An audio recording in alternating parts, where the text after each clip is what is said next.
Name change नहीं हो सकता। वालेकुम अस्सलाम वालेकुम। अच्छा जी, आज का जो हमारा टॉपिक था वो ये है कि इंट्रोडक्शन, सॉरी, आज का जो हमारा टॉपिक है वो ये है introduction to dynamic web.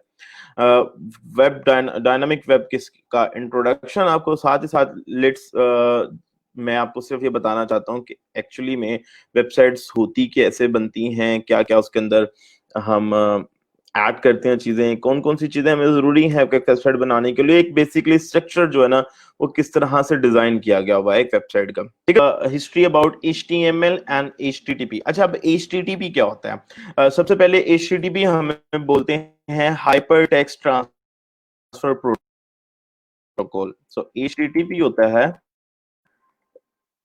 HTTP इसे हम बोलते हैं हाइपर टेक्स्ट ट्रांसफर प्रोटोकॉल। ठीक है जी। अब ये हाइपर टेक्स्ट ट्रांसफर प्रोटोकॉल का मैं HTML की बात करूं तो HTML जो होता है वो HTML stand for hyper text markup language. ठीक है जी, ये दो चीजें हैं। अब ये हाइपर टेक्स्ट मार्कअप लैंग्वेज क्या होता है और ये हाइपर टेक्स्ट ट्रांसफर प्रोटोकॉल क्या होता है, मैं इसको एक्सप्लेन करने से पहले मैं आपको इस वेबसाइट के ऊपर लेके चलता हूं। सो ये बेसिकली आपको यहाँ पर जितनी भी वेबसाइट नजर आ रही है, कोई भी एक वेबसाइट होती है, वो जो हमें फ्रंट के ऊपर चीजें नजर आती होती हैं, बेसिकली तीन तरह की यहाँ पर हमें चीजें नजर आती हैं। एक होती है HTML, एक होती है CSS एंड देन जावास्क्रिप्ट। यानी कि जो हमारी कोई भी वेबसाइट बनी होती है उसकी बेस जो होती है वो होती है HTML, CSS एंड जावास्क्रिप्ट। अगर HTML की बात करूं तो HTML बेसिकली एक स्ट्रक्चर क्रिएट करती है किसी भी वेबसाइट का, यानी कि जिस तरह से वो नजर आएगी, जो जो उस पे कंटेंट लिखा होगा स्ट्रक्चर क्रिएट करती है। और उसी के साथ साथ सबसे पहले HTML, देन हमारे पास जो होती है दूसरी होती है CSS एंड देन हमारे पास JS। तो HTML जो होती है वो आपको पता है कि ये स्ट्रक्चर क्रिएट करती है। CSS जो हम यूज करते हैं, ये भी कोडिंग हम इसलिए यूज करते हैं ताकि हम अपने स्ट्रक्चर को खूबसूरत बना सकें। लेट्स से मैंने इसका कलर चेंज कर दिया, इसका बैकग्राउंड चेंज कर दिया, यहाँ पर आपकी इमेज इस तरह नजर आएगी। ये बेसिकली इसको जितना भी खूबसूरत बनाने के लिए यूज करते हैं वो हम यूज करते हैं जी CSS। और जो जावास्क्रिप्ट होती है उसको हम ज्यादातर पे एनिमेशंस के लिए भी यूज कर सकते हैं। हम इसको ये देखें, जिस तरह ये होवर्स के लिए भी हम इसको यूज कर सकते हैं, या इसके अलावा हम वैलिडेशंस के लिए यूज कर सकते हैं। और बहुत से काम है। जावास्क्रिप्ट एक वेब बेस्ड प्रोग्रामिंग लैंग्वेज भी है। ये जो बेसिकली है ये प्रोग्रामिंग लैंग्वेज नहीं है, जस्ट अ कोडिंग जो कि हमें कन्वर्ट कर देते हैं हमारे टेक्स्ट को एक हाइपर टेक्स्ट ट्रांसफर प्रोटोकॉल के अंदर, ताकि हमारा वेब पेज जो है ना वो भी शो हो जाए। ठीक है जी। सो यहाँ तक आप सबको क्लियर है? साइंटिस्ट ने, प्रोग्रामर्स ने एक फाइल को दूसरी एक फाइल को दूसरी जगह, एक जगह से दूसरी जगह ट्रांसफर करने के लिए उन्होंने कोई चीज मतलब सोचा कि लेट्स से कि मैं एक ये जो मेरे पास कोई भी एक फाइल पड़ी हुई है, डॉक की फाइल है, कोई भी फाइल है, इस फाइल को जब मैं एक कंप्यूटर से दूसरे कंप्यूटर पर ट्रेवल करवाता हूँ तो वो किस तरह करवाऊंगा। तो उन्होंने कहा कि अच्छा चले मैं इसको एक प्रोटोकॉल क्रिएट करते हैं। उस प्रोटोकॉल का उन्होंने नाम रख दिया FTP। FTP, सो FTP प्रोटोकॉल बेसिकली करता क्या था, ये फाइल जो थी ना, फाइल को वो पूरी को वो कोई भी फाइल थी, वो जिप फाइल, हम जैसे आज हमारे पास एक कोई सॉन्ग्स की फाइल हो जाती है, या उसके अलावा हमारे पास कोई भी एक डॉक की फाइल है, तो उस फाइल को जब हम ट्रांसफर करते थे वो उसका एक प्रोटोकॉल बनाया, उसका एक रास्ता बनाया। प्रोटोकॉल मीन्स एक वे। तो एक प्रोटोकॉल बनाया कि जिसके थ्रू हमारी जितनी भी फाइल्स है ना वो ट्रांसफर हो। अब ये तो होना शुरू हो गया कि हम अपनी फाइल्स जो है ना वो थ्रू आउट द इंटरनेट हम वो सारी चीजें फाइल्स ट्रांसफर करना शुरू है। अब उनके दिमाग में ख्याल आया कि लेट्स से यार अगर होता ही है कि मैंने कोई टेक्स्ट की फाइल अगर सेंड करता हूँ तो क्लाइंट के लिए, यानी कि अगर लेट से मैं आपको डॉक की फाइल अगर मैं सेंड करूं, तो जब मैं आपको सेंड करूंगा तो आपके पास एक सिस्टम के अंदर एक वर्ड इंस्टॉल होना चाहिए, देन ही जाके आप मेरी कोई भी डॉक्यूमेंट की फाइल ओपन कर सकते हैं। यानी कि अगर मैंने आपको डॉक्यूमेंट की फाइल दी है ना, अगर आपके पास माइक्रोसॉफ्ट वर्ड या कोई भी डॉक्यूमेंट आपने इंस्टॉल नहीं किया हो तो आपकी फाइल नजर नहीं आएगी, उसमें क्या लिखा नजर नहीं आएगा। ये इसकी एक मिसाल इसी तरह ही है कि लेट से अगर आपको मैंने कोई सॉन्ग्स की फाइल सेंड की है, तो अगर आपके पास सॉन्ग का रेलेवेंट है या MP3 प्लेयर का रेलेवेंट कोई सॉफ्टवेयर मौजूद नहीं होगा, so you can't open the file. आप उस फाइल को नहीं देख सकते उसके अंदर क्या सॉन्ग है, ब्ला ब्ला ब्ला। ठीक है जी। तो अब ये उन्होंने कहा कि यार अच्छा कुछ ऐसा सिस्टम क्रिएट करते हैं ताकि हम एज अ टेक्स्ट जो है ना वो हम ट्रांसफर कर सकें। एक बड़ी जिद्दत के बाद उन्होंने एक लेयर बनाई, एक काम किया, उसने बनाया कि हाइपर टेक्स्ट ट्रांसफर प्रोटोकॉल। यानी कि अगर हम जब भी अगर ये देखें ना कि आपके पास एक टेक्स्ट की फॉर्मेट के अंदर मौजूद है, right, it's not an image, it's not a text, और इसको ओपन करने के लिए आपको वेब ब्राउजर के अलावा, यानी कि वेब ब्राउजर तो हमें यहाँ पर ब्राउज करके देगा ना जो भी कंटेंट यहाँ पर होगा, या इसको मुझे पढ़ने के लिए किसी डॉक्यूमेंट या किसी एडिशनल सॉफ्टवेयर की जरूरत नहीं पड़ी ताकि मैं ये देख लूं, ठीक है जी। तो ये बेसिकली आपका हाइपर टेक्स्ट है। तो ये बेसिकली एक उसके अंदर कोड करते हैं, और ये वाला जो हाइपर टेक्स्ट हमने ब्राउजर के ऊपर आता है वो इस प्रोटोकॉल की मदद से आता है, इस रास्ते की मदद से आता है, जिसको हम हाइपर टेक्स्ट ट्रांसफर प्रोटोकॉल कहते हैं, यानी कि HTTP। ठीक है जी। तो HTTP का मतलब हो गया हाइपर टेक्स्ट ट्रांसफर प्रोटोकॉल, और HTML का मतलब हो गया हाइपर टेक्स्ट मार्कअप लैंग्वेज। ठीक है जी। सो ये बेसिकली यहां से सिंपल सा यहाँ पर लिखा, मैं I am not going to all the history. अच्छा जी, अब अंडरस्टैंड कर लेते हैं HTML एंड HTTP को। अब मिसाल के तौर पे अगर लेट से आपने कोई भी एक वेब रिक्वेस्ट भेजी है, ब्राउजर, अगर लेट से मैं इस ब्राउजर के ऊपर google.com लिखता हूं, तो बेसिकली यहाँ पर ये जो मुझे मेरे पास यहाँ पर कंटेंट शो रहा है, it's just because of HTML। ठीक है जी। ये HTML की बेसिक ये हमारे पास एक नजर आ रही है। अब ये हमारे पास इस तरह नजर किस तरह आया है, मैं आपको यहाँ से इस डायग्राम के अंदर बड़े क्लियरली मेंशन है, और ये मैंने आपको चीज बता दी, HTML क्या होती है और HTTP क्या होता है, ये मैंने आपको बता दिया। अब इस नेक्स्ट डायग्राम के अंदर मैं आपको यहाँ पर बता देता हूँ कि हाउ इट वर्क्स बेसिकली। अच्छा जी, अब यहाँ पर लिखा था request response procedure, the most basic level, the request response process consist of a web browser asking for a web server to send it a web page.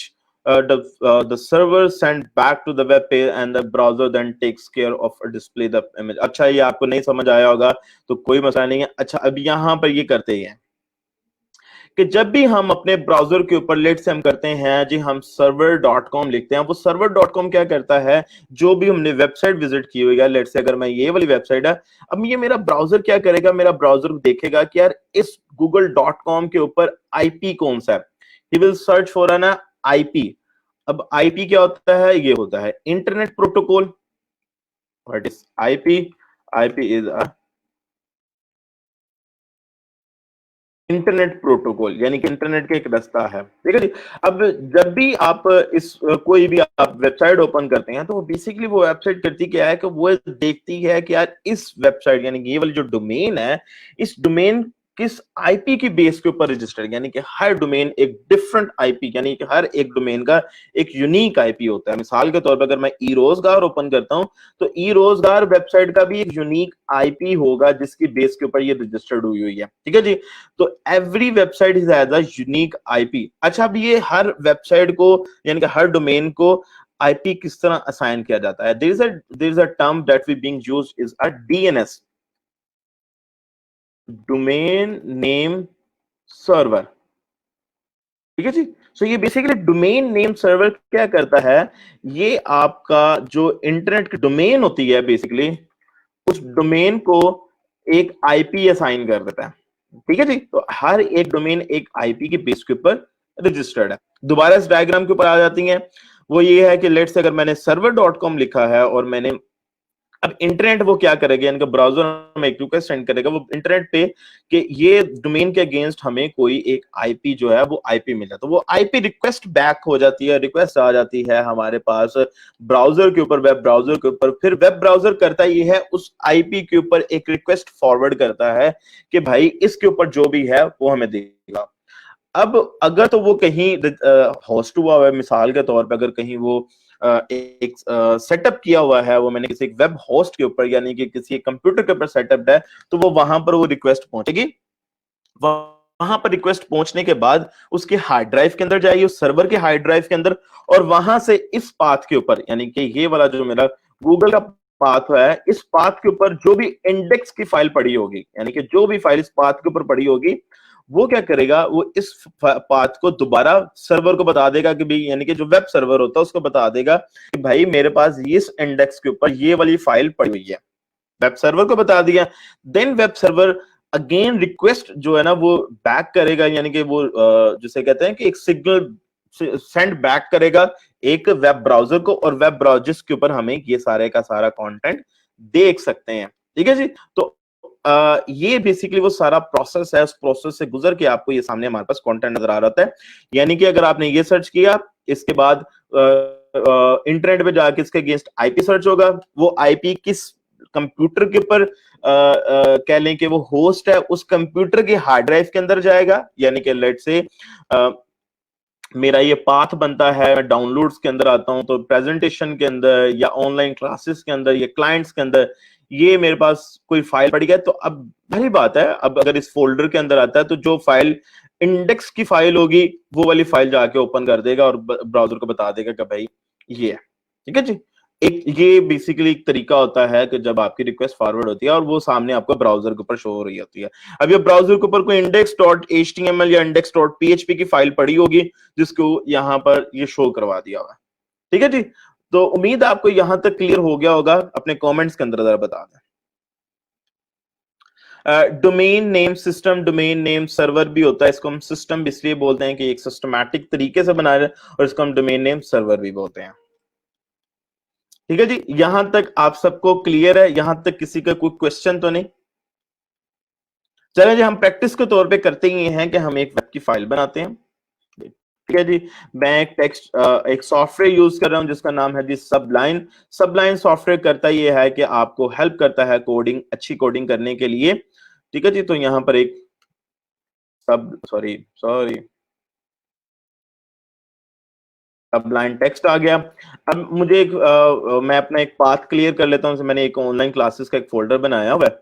इस folder के अंदर मैं एक फाइल क्रिएट करता हूं। मैं यहां पर आता हूं, सबलाइन टेक्स्ट ओपन करता हूं। यानी कि आप कोई भी अपना टेक्स्ट, या अगर विंडोज के अंदर है तो आपने करना ही है कि राइट क्लिक करके एक न्यू फाइल यहां पर सेव कर लेना। उसको ओपन आप नोटपैड प्लस प्लस भी आप यूज कर सकते हैं या नोटपैड भी यूज कर सकते हैं।